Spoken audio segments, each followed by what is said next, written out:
Yo, salutare băieți, numele meu este Andrei și bine v-am găsit la un episod. Azi vom testa un BMW și o mașină destul de scumpă, nu știu cum se numește, pe car parking. Hai că pun pauză și revin când îmi intră pe joc ca să fac videoclipul cât mai scurt așa.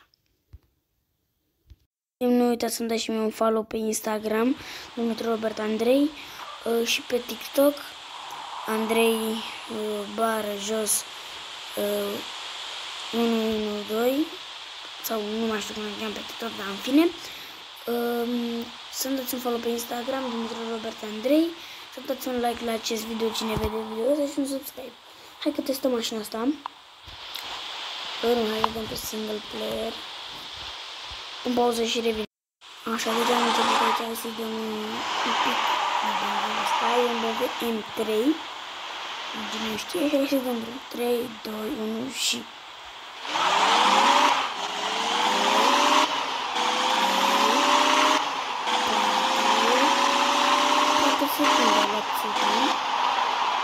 Și am să testăm cealaltă mașină, pun pauză și revin. Sau nu, lăsăm așa.